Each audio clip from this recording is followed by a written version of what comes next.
Thanks, ladies and gentlemen, for joining us on the 6 p.m. edition of the newscast. We call it the primetime news on Equinoxe television, live from Douala, Cameroon's economic capital city, Equinoxe Central News Desk. With 41,000 candidates registered across 87 centers in the southwest region, the GC examination, the written part, has kick-started.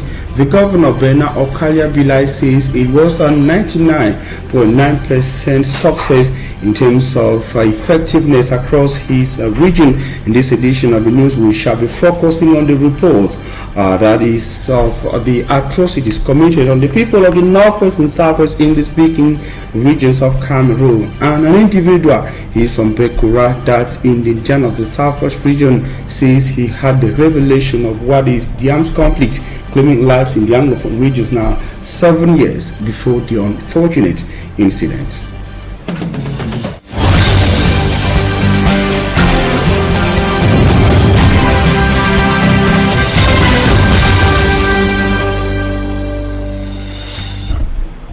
Yeah, thanks for joining us on the 8 p.m. or rather 6 p.m. bilingual edition of news, the primetime newscast on Equinoxe television. We're live from Douala. We begin with human interest to safeguard the father of an 8-year-old child said to have been kidnapped in Nigeria, used by kidnappers to extort money from well-wishers in Nigeria, has presented to the child to the public, indicating that it's all been fake. We have details with Innocent Hassan. This Cameroonian child, Joe 4B, 8 years old, is said to have been declared missing in a church in Nigeria by fraudsters. They spread his pictures on social media that Prosper, a name they gave to the child, is son of a disabled woman, a crippled lady who is author of the fake information. Posts from fraudsters also added that the woman was later seen with the boy escaping to settle somewhere in South Africa. Another suspected criminal, Godlove Neba, residing in Nigeria, was apprehended by police in Delta State. He is accused of defrauding the pastor's church the sum of over $1 million CFA. On grounds, he will track down the disabled lady and the alleged missing child. Amazingly, the biological father of the boy, Oro Gideon, residing in Douala, Cameroon, told the media that I just want to let the whole world know that this is my son, father to this child. My son has never been to Nigeria. My son is not missing. My son is with me. My son is with me every day. My son has, for no reason, thought of one day even sending my son to Nigeria. Not of talking that he went there and got missing. My son is every day with me. We sleep on the same bed. Every member of his family was stressed up by this information, including the boy. When I heard of this news that my son was missing, I was so shocked, I was so broke. I had to go deep down to verify some information about this. And I saw that my son was even at the verge of being kidnapped, if I was not reasoning well enough. My son also here has been so stressed up. My entire family has been stressed up. My wife, until my wife lost our 2 months pregnancy, not just because of all this information that's been circulating. Because we don't know anything about anything. I don't even know that there's something going on in Nigeria about my son. The alleged fraudsters named the boy Prosper and 5 years old. That is not the name of my son. Also, over the media, they were talking of a child, I think about aged 5 years of age. But my son sitting here is 8 years old. I've not authorized the person using pictures of my son to do anything or any harm, because it's really harming my family. Frightened by the rumors of his son's disappearance, he was compelled to take some security dispositions. This thing went so far that I had to take my son out of school to keep in the house, so that he can, for safety reasons. I can't do anything all this while I've been indoors working as security to guard my son morning and night. Oro Gideon decided to deposit a complaint to the police to investigate into the matter. He is confident justice will take its course. The written part of the General Certificate of Examination, the GC Ordinary and Advanced Level, has kick-started across the National Triangle today in the conflict-stricken southwest region of Cameroon. Governor Bernard Okalia Bilai who went measuring the atmosphere in some reading centers across the Southwest region, says it was a 99.9% success. The governor indicates that our candidate 41,000 who registered for the examination in both the ordinary and advanced levels across the Southwest region are right. Derek Jato, our Southwest Regional Chieftain Correspondent. The written part of the 2022 examination of the General Certificate of Education has taken off in the Southwest region, just like elsewhere in the country. And on the ground this Tuesday, June 28, 2022, is the Chief Executive Officer of the Southwest region to witness and take stock of the general atmosphere. Governor Bernard Okalia Bilai, after moving around visiting some examination centers, asking questions and demanding statistics, made public this information. So in the classrooms, the candidates writing, the absence, the percentage of absence is very, very low. So you can say that 99.9% of the candidates are present according to statistics. All the 87 centers, according to the regional delegates, have started this morning. Qualifying as positive and better than the previous years, Southwest Governor Bernard Okalia Bilai also called on other stakeholders to come on board for a smooth GCE 2022 examinations. Inviting all the stakeholders to continue so that exam continue each week, satisfaction of the school year, all the organization of the school years, and for the satisfaction of the parents who during the school year put all the effort to send their children to maintain them, to give them all what they need during the classes. Manfi, chieftain of Manu Division, just like other divisions that make up the Southwest region, also witnessed an effective day one of the written part of the General Certificate of Education in a region that over 41,000 candidates registered.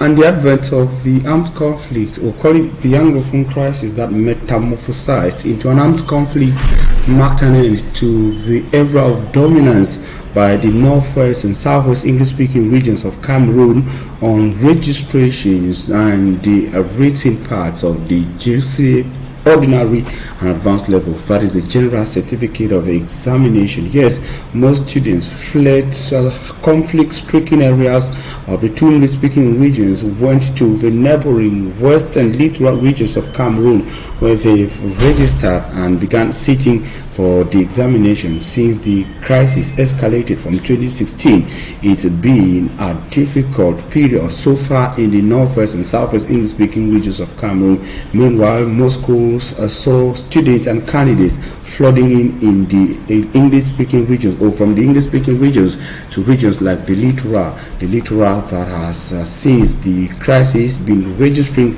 a good number of GCE candidates. Yes, because of the security challenges rocking the Anglophone regions of Cameroon.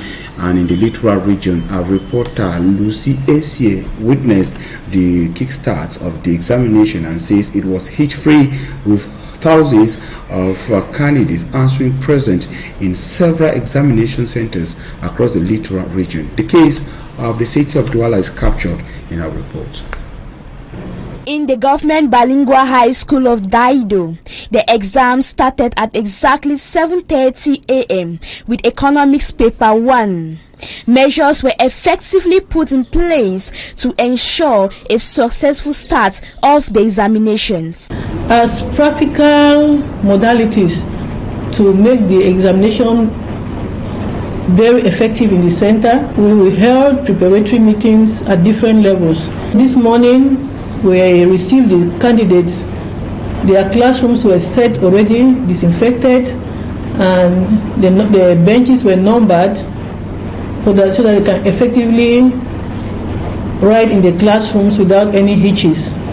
So all invigilators were allocated to the various classrooms to receive the candidates.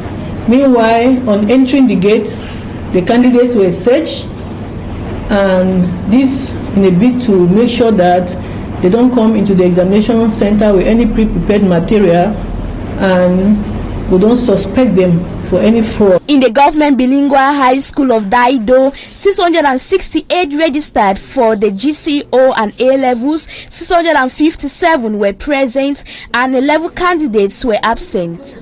As a means to curb the prevalence of COVID-19, students were strictly asked to put on their face masks and maintain social distancing. Likewise, in the government bilingual high school of Bonaberry, the examination started on time. So far, so good. This center has a total of 1,030 candidates. Out of the 1,030 candidates, 615 candidates registered for O levels and 415 candidates registered for the advanced level. This morning we started with ordinary level, started with economics paper 1, advanced level economics paper 1, and geology paper 1. So far so good. The candidates have all checked in. They were checked in on time. The exam began on time, and no major hitches apart from one candidate who is sick. And then we have tried to give him Paracet to bring down the temperature. Moving to the Atlantic College in Bonaberry, which is an accommodation center, the exams commenced in a calm atmosphere as everything was put in place. Benches were arranged, lights were provided.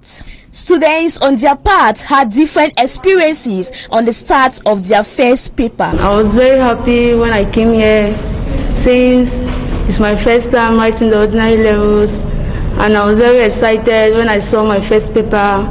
So I'm just praying God that we should finish writing peacefully. I tried my best. I tried all I could to make myself proud and my parents proud. GCA started today, and we wrote our first paper. It was survey soil and material for the technical. I'm a technical student. So I wrote it well, and it was very easy, and I hope I'll pass by the grace of God. This morning we started with economics. The economics, I cannot really say that the economics was difficult or it was simple. It was just normal, and I believe if it continues like this, maybe at the end we'll give the best result so far. So the exam was not difficult, it was not simple. The GC ordinary level and advanced level examinations will end on the 30th of July 2022. And it is difficult to separate the General Certificate of Education, the GCA, which is an Anglo-Saxon system of education's examination, from the armed conflict rocking the Anglophone regions of Cameroon. Remember, it all started in 2016 when teachers went to the street protesting what they qualify as attempts to erase the Anglo-Saxon subsystem of education in Cameroon. If such attempts succeeded, probably would have been having the GCE board scrapped out of the educational system in Cameroon. But ladies and gentlemen, we're not going to be talking particularly education, but atrocities caused on the people of the conflict-stricken regions by belligerent parties. It is captured by international rights group Human Rights Watch in its most recent report that says that the people caught in the armed conflict have suffered enormous atrocities. The report is compiled by Anne Abila. According to the senior Central African researcher at Human Rights Watch, armed separatist groups have continuously kidnapping, terrorizing and killing civilians across the English-speaking regions of Cameroon. This with no apparent fear of being held to account by either their own leaders or Cameroonian law enforcement. The most recent report by Ilaria Allegrosi indicates that separatist fighters have burnt at least 2 schools, attacked a university, kidnapped 8 people including 33 students and 5 teachers between the months of January and June. In January, reports say in Way village in the northwest region, separatist fighters attacked DHS Way, kidnapped teachers and injured students for not respecting orders of school boycott. Also, a group of students were stripped naked in Bokova in the Fako division, with similar reasons advanced by the fighters. And still in January, workers of Edinau and Tiko plantations were abducted by suspected Amber boys.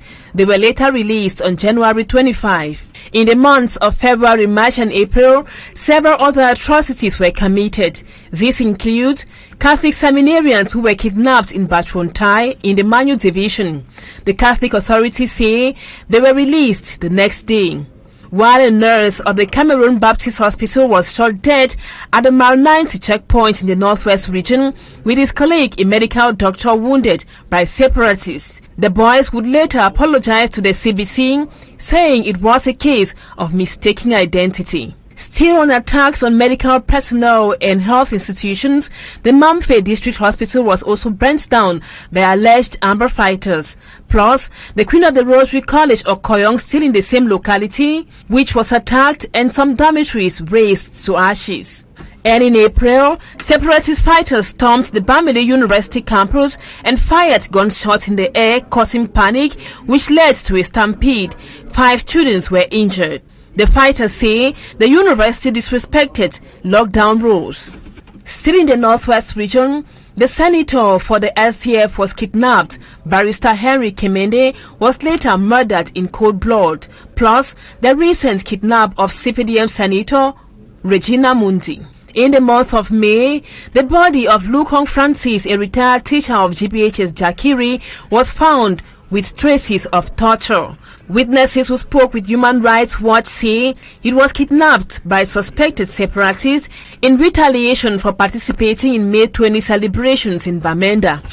And considering all the atrocities faced by inhabitants of the northwest and southwest regions, diplomats from Canada, Norway, South Africa, Switzerland, UK and America in a joint statement are calling on all stakeholders in the Anglophone crisis to respect the right to education and the right to life and stop attacks on schools. This recent report by Human Rights Watch mentioned clearly that government troops have also committed human rights violations, including extensive burning of villages, homes and shops, killings, torture, mistreatment, incommunicado detention and rape of civilians.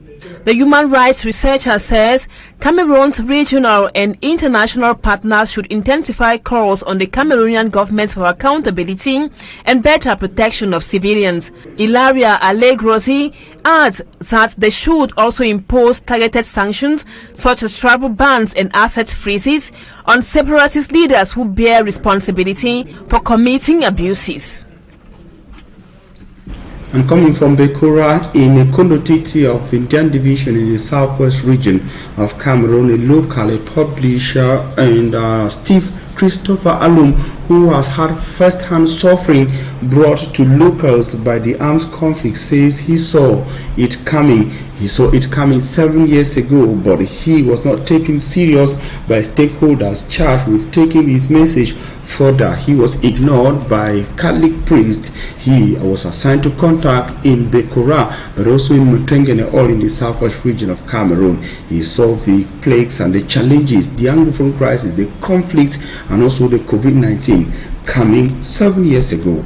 The local has witnessed challenges, especially the atrocities committed in Bekura, in Equinoxe, and the rest of the conflict-stricken region. Take a listen to him in the following extract. This Anglophone crisis has really affected much, like the incident that happened that a duo was killed, including the mayor and many other people who were killed. I'm coming from that very place, and it should be noted that 7 years before the pandemic, God started giving revelations to me with respect to what happened to the world. By 2016, he gave revelations before the Anglophone crisis came.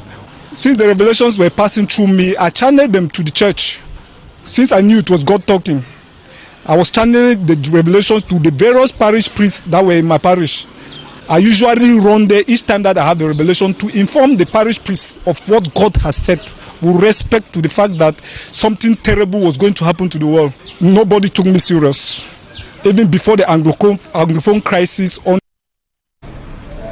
and all what he compared to place forward to cry because he saw what mankind was going to go through was virtually ignored by key stakeholders he contacted from that part of the southwest region up to Mutengeni in the Fako division. However, he went discouraged, but later summoned the courage to try it again, and thinking that if mankind was going to respect all that, then they will be able to stay away from the effects, negative effects of the challenges, and of course the case in point, the Anglophone crisis and the impact on Anglophone Cameroonians or people caught up in the conflict in the northwest and southwest regions.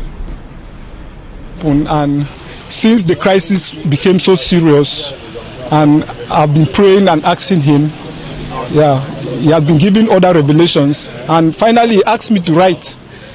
And he gave the title because he's God. He's somebody we cannot describe. Everything about God is mystery. He himself, he talks. And he gave the title himself 7 years before the pandemic. And most of those revelations that he gave, everything I've written in the book. Yes, so it's the book now that I want to present to the world. At all crisis that is going on over the world is the revelation that I got. Since he told me that you have been impacted for the sake of our generation, go through it and practice what God is saying in it. Then I think there will be solutions for all the crisis that is going on over the world now.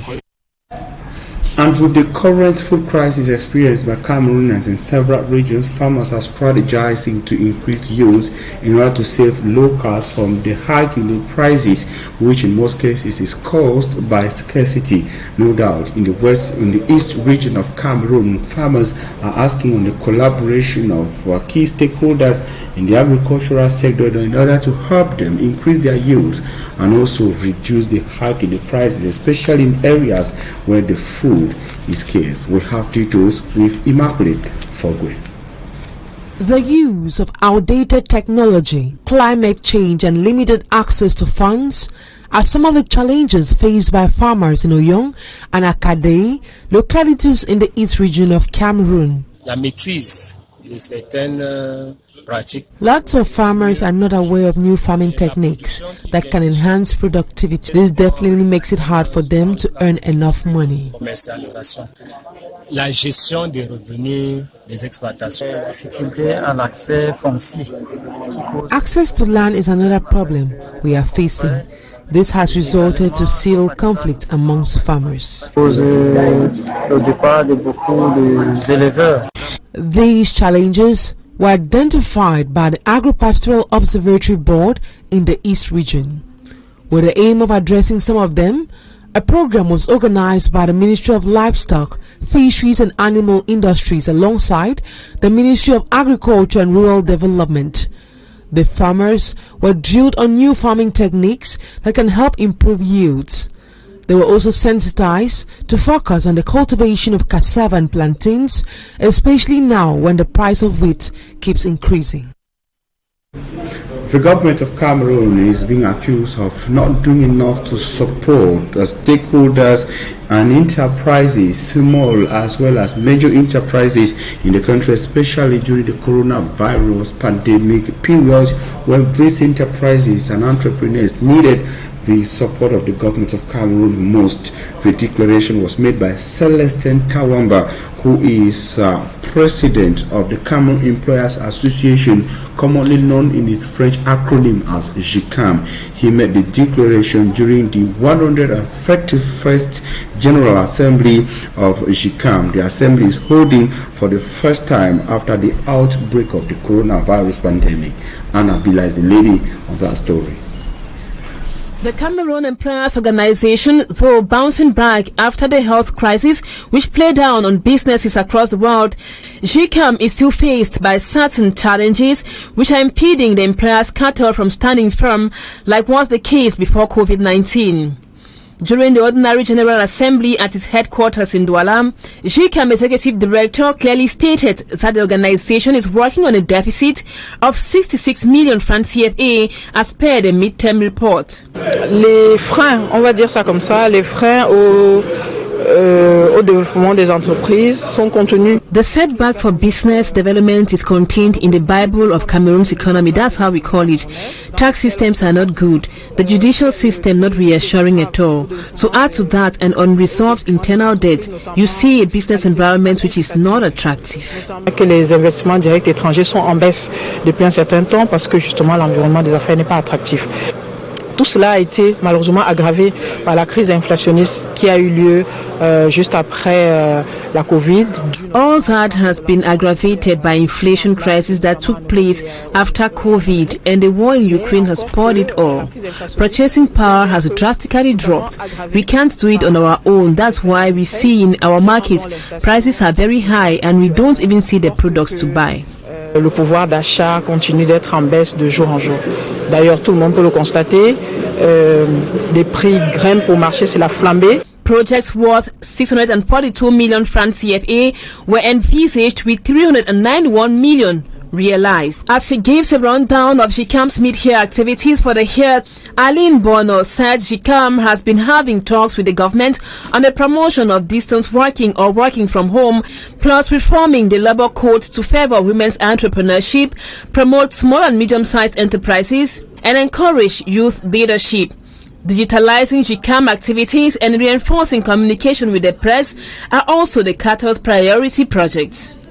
Donc cette 131e édition a vu la présentation des... This edition saw a report of our activities for 2021, which was marked by a restart of what we had to do after COVID-19. Our partners had solicited our activities, that is the activities of GCAM in North, especially public administration, and also our privileged partners on the international level. De notre partenaire privilégié.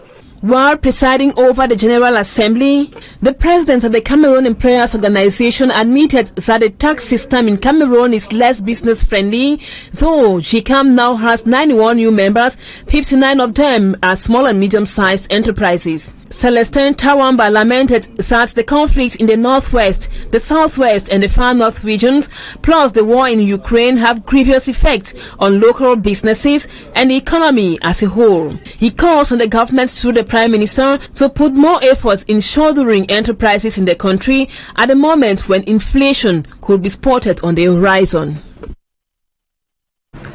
Preparations are heightening in Cameroon ahead of the Club 4 tournament in Garoua in the north region of Cameroon. It's going to be a competition of 4 clubs that are qualified in the playoffs of the National League 1 Championship in Cameroon. You want to know? They are Coton Sport of Garoua, Canon Sport of Yaoundé, Astre of Douala, and Edin Sport of the Leke. We have details by Smart Jikan Gabriel.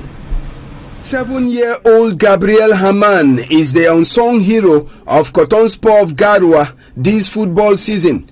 The tactician played a great role in transforming Coton season from shambolic to victorious. Coton Sport was almost being relegated, but Gabriel Haman's arrival changed the story, which saw them finishing on the second spot, enabling the Cotton Pluckers to get the ticket for the playoffs to determine this year's Elite One champions. In 22 games played, Coton Sport of Garoua won 12, drew 6 and lost 4, having a goal difference of plus 22 and totaling 42 points. In the same Group B of Coton Sport of Garoua lies Edin Football Club of Lekie from the Centre region, which had a magnificent season. Edin lost 3 matches out of the 22 games they played, with 14 wins and 5 games ending in a draw.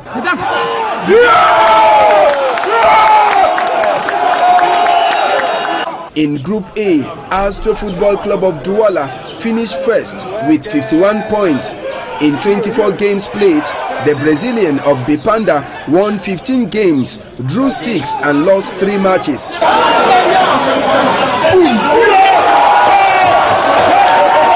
Group A runners-up were Canon of Yaoundé that lost 5 games, won 13 and drew 6. The playoffs that begin on Thursday in Garoua will determine if Coton Sport of Garoua, that had the best goal difference of plus 22 goals but ended on second spot in Group B, is better than Les Astres of Douala that finished first in Group B. In the other playoff encounter, Edin Football Club of Lekie, first in Group B, tackles Canon in a Centre regional derby. A total of 276 matches were played in this year's Elite One competition, with 683 goals scored, giving us an average of 2.47 goals scored per match.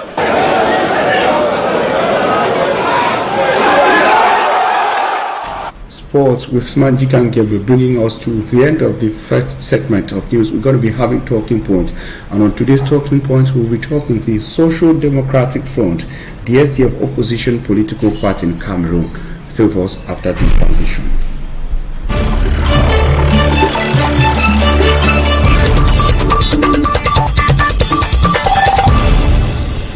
Our guest tonight is Kejang Henry Atembe. He is a National Communications Secretary number 3 of the Social Democratic Front, that is the SDF opposition political party.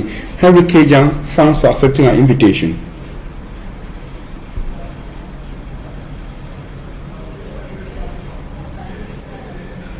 Hello, Henry Kejang. Thanks for accepting our invitation on Talking Point.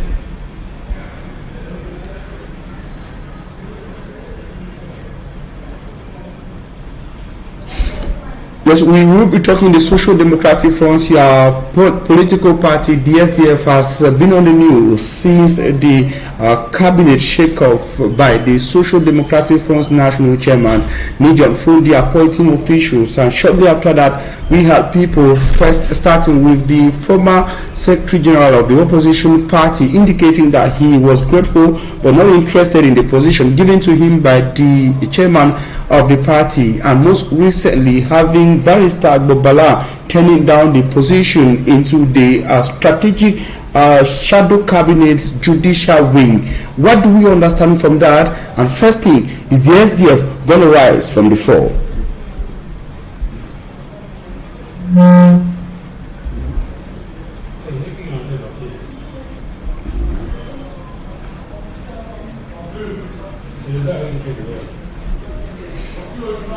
Unfortunately, we're not going to be having Henry Kejang for technical reasons, and that is really sad. And of course, we promise to be back again with him subsequently. Remember, he is the National Communications Secretary number 3 of the Social Democratic Front, SDF political party. We intended to talk the SDF that has been on the news since the shadow cabinet shake-up by the party's national chairman, Nijon Fundi Yahweh, appointing officials. Shortly after the decision, we had Senator Chimelo, who decided not to take the position given to him within the shadow cabinet of the party. And shortly after him, of recent, we've had Barrister Agbobala deciding not to take the position given to him by the party. Interestingly, today we had Henry Kejang to give us the side of the Social Democratic Front's national chairman, even at the time when our communique flooded social media in Cameroon, said to have been signed by the national chairman of the party. The communique, which came as a response to Barrister Agbobala's open letter to the SDF, was debunked by officials of the SDF party.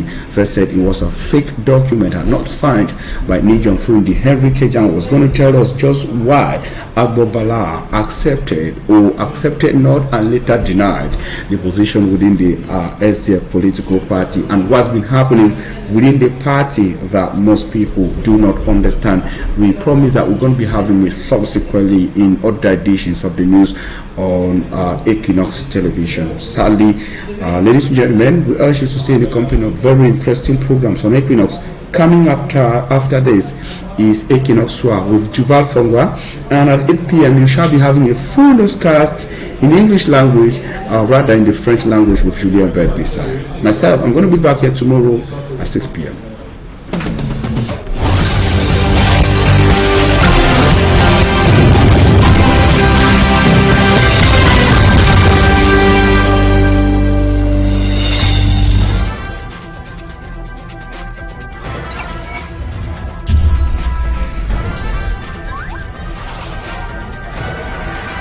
Equinoxe Télévision, au-delà de l'image, nous rendons compte. Ce mardi sur Equinoxe Télévision. Toujours sortir avec son mari, moi je ne trouve pas. Parce qu'il y a des moments vraiment on a envie vraiment d'être seul. Si tu as peur d'aller avec lui partout, c'est que toi-même tu sais pourquoi tu as peur. Je ne peux pas être avec elle partout parce que je ne voudrais pas peut-être blesser aussi la sensibilité de mon ami qui m'invite. Ce n'est pas une affaire de honte. Tu as décidé de sortir avec, de l'épouser, accepte donc tout ce qui doit vous arriver. C'est bon de sortir avec sa femme. Mais l'impact est la plupart du temps négatif.